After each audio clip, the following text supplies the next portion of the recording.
হ্যাঁ, আমার অনেকগুলা নাটক অলরেডি রোজার ঈদে এসেছে আর কোরবানি ঈদেও আসছে, আপনারা দেখবেন। আমার উল্লেখযোগ্য অনেকগুলা নাটক এসেছে, এই মুহূর্তে এতগুলা নাটক আসলে আমার বলাটাও টাফ। আর আজকে আমি যে অ্যাওয়ার্ড শোতে এসেছি এটা হচ্ছে রঙিলা বৈশাখ 1433। আর এখানে আমি অ্যাওয়ার্ড গ্রহণ করেছি চিত্রনায়িকা হিসেবে দেনা পাওনা সিনেমার জন্য, সাদেক সিদ্দিকী পরিচালিত। আচ্ছা, আমার ক্ষেত্রে যেটা মনে হয় নায়িকা মানে কি একজন আর্টিস্টের সব থেকে বড় গুণ হচ্ছে আর্ট। আর আমরা যদি আর্টটাকে ফুটিয়ে না তুলতে পারি তাহলে কোনো কিছুই আসলে যৌক্তিক হয় না আমার মতে।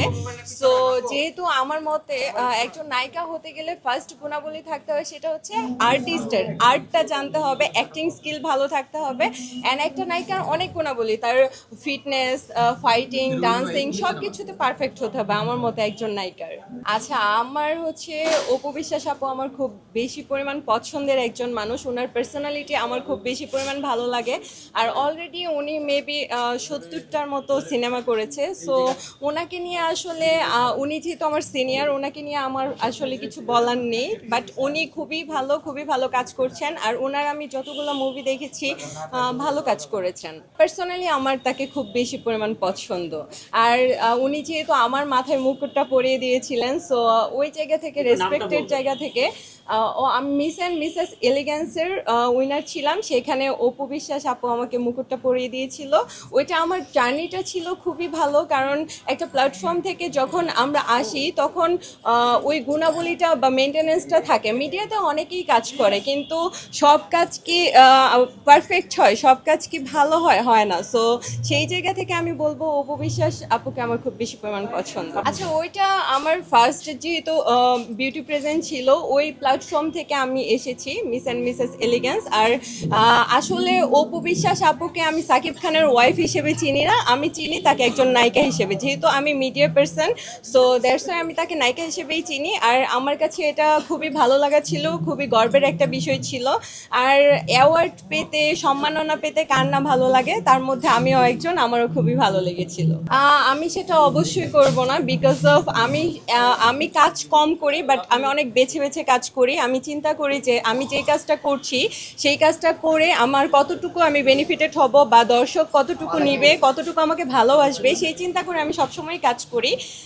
সো অবশ্যই আমি হিরো আলমের সাথে আমি কাজ করব না, আমি কাজ করব সাকিব খানের সাথে। আমি কেন হিরো আলমের সাথে কাজ করব?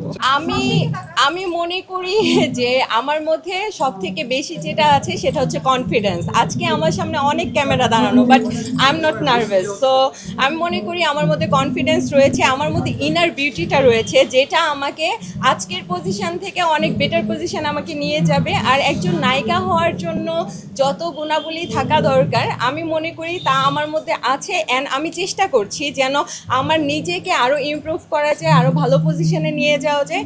অবশ্যই আমি ভালো অ্যাক্টিং করি, সো হোয়াই নট যে আমি ভালো কাজ করব না। অবশ্যই নায়িকা হওয়ার গুণাবলী আমার মধ্যে রয়েছে। ভাইরাল দুই টাইপের হয় আমার মতে। ভাইরাল একটা হচ্ছে নেগেটিভ ভাইরাল, একটা হচ্ছে পজিটিভ ভাইরাল। আমাদের এই সমাজে দেখা গিয়েছে অনেক নেগেটিভ ভাইরালটা হচ্ছে। আমি কখনো চাইনি যে আমি নেগেটিভভাবে ভাইরাল হই, কারণ পজিটিভ ভাইরালটা সারা জীবনের জন্য, আর নেগেটিভ ভাইরালটা মানুষ দেখবেন অনেক ঝরে পড়ে, কারণ নেগেটিভিটিটা আমাদের দর্শকরা পছন্দ করে না। সেই জায়গা থেকে আমি মনে করি যে অবশ্যই পজিটিভ ভাইরাল বা পজিটিভিটিটা, ইভেন দো আপনাদের সাংবাদিক ভাইদের কাছে আমার একটাই রিকোয়েস্ট, সবসময় আর্টিস্টদের পজিটিভিটিটা তুলে ধরবেন। কারণ আমরা যেহেতু মিডিয়া পার্সন, আমরা যদি মিডিয়া পার্সনদের রেসপেক্ট না করি তাহলে বাইরের মানুষ, দর্শক সেটাকে ভালোবাসবে না। আসলে আমি পার্সোনালি কাউকে নিয়ে সমালোচনা করতে পছন্দ করি না, আমি সবসময় আলোচনাটাই পছন্দ করি।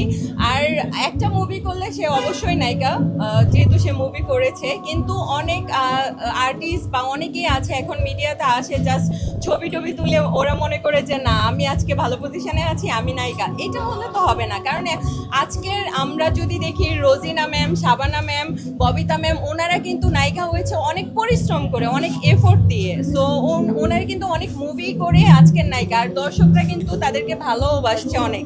সো আমি মনে করি যে যেই আসুক, যেই বলুক না কেন, অবশ্যই একজন নায়িকার যে গুণাবলী প্লাস অনেক মুভি করার পর তাকে, আর অহংকার কখনোই করা উচিত না। কারণ আমি একটা মুভি করে যে আমি মনে করব যে না আমি অনেক বড় সেলিব্রিটি হয়ে গেছি, না, আমার এখান থেকে অনেক কিছু শেখার আছে আর আমি অনেক দূর পর্যন্ত যাব, আমি অনেক মুভি করব ইনশাল্লাহ। আমার কাছে মনে হয় আপনার কোশ্চেনটা আসলে এটা অনেকেই আমাকে করেছে। আমি দেখেছি এখন পর্যন্ত ম্যাক্সিমাম নায়িকা বা ম্যাক্সিমাম মডেল যে ভুলটা করে সেটা হচ্ছে প্লাস্টিক সার্জারি। এটা কখনোই একজন মানুষের প্রকৃত, কারণ আমি মনে করি ন্যাচারাল যে বিউটিটা এটাই কিন্তু দর্শক অনেক বেশি ভালোবাসে। আমি যদি প্লাস্টিক সার্জারি করি অবশ্যই আমার চেহারাটা একটু বিকৃতি হয়ে যাবে, যেটা দর্শক পছন্দ করবে না, ভালোবাসবে না। সো আমি আসলে ওই প্লাস্টিক সার্জারিতে বিশ্বাসী না। Next level, well done, side by side, fridge.